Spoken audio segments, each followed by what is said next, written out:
कल्पना कीजिए, हजारों साल पहले की एक धरती जहां न बिजली थी, न आधुनिक मशीनें, न कंप्यूटर, लेकिन फिर भी वहां ऐसा ज्ञान था जो आज भी दुनिया को हैरान कर देता है।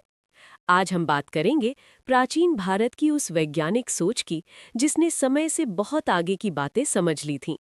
जब दुनिया के कई हिस्सों में इंसान सिर्फ जीने की जद्दोजहद कर रहा था, तब भारत में तारे गिने जा रहे थे, शरीर की सर्जरी हो रही थी और गणित को भाषा मिल चुकी थी। आकाश की ओर देखिए, तारों से भरा हुआ रहस्यमयी आकाश। प्राचीन भारत के महान विद्वान आर्यभट्ट ने बताया कि धरती स्थिर नहीं है, बल्कि घूमती है। सोचिए, आज से सदियों पहले जब दूरबीन तक नहीं थी, तब किसी ने ये समझ लिया कि दिन और रात का कारण धरती की गति है। ये सिर्फ कल्पना नहीं थी, ये गहरी गणना और अवलोकन का परिणाम था। अब चलिए मानव शरीर के भीतर, जहां नसें, हड्डियां और अंग एक जटिल मशीन की तरह काम करते हैं।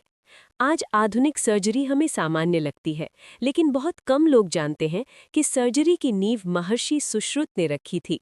प्राचीन ग्रंथों में नाक की सर्जरी, घावों की सिलाई और सैकड़ों शल्य प्रक्रियाओं का वर्णन मिलता है। बिना आधुनिक एनेस्थीसिया, बिना मशीनों के, फिर भी इतनी सटीक चिकित्सा, ये सिर्फ ज्ञान नहीं, ये विज्ञान था।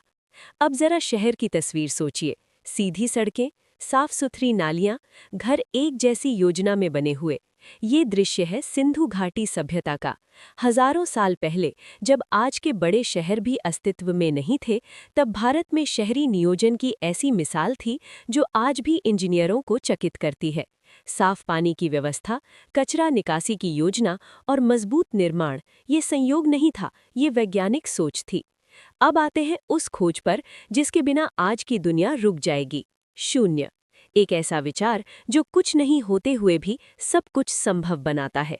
प्राचीन भारतीय गणितज्ञों ने शून्य को सिर्फ समझा नहीं, बल्कि उसे गणना का आधार बनाया। आज कंप्यूटर, मोबाइल, अंतरिक्ष तकनीक सब इसी अवधारणा पर टिके हैं। कल्पना कीजिए, अगर शून्य न होता तो आधुनिक विज्ञान कैसा होता।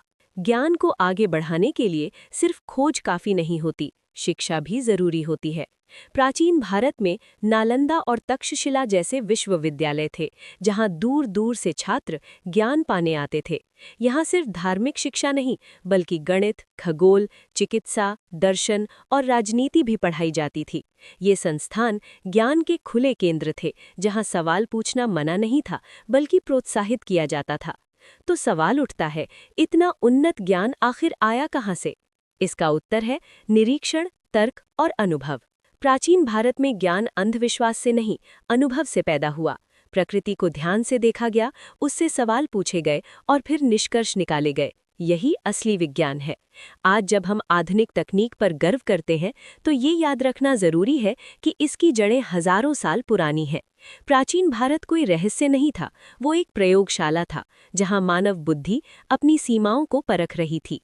ये कहानी सिर्फ अतीत की नहीं, ये प्रेरणा है भविष्य के लिए। क्योंकि जब एक सभ्यता इतनी पुरानी होकर भी इतनी आगे सोच सकती है, तो आज हम क्यों नहीं?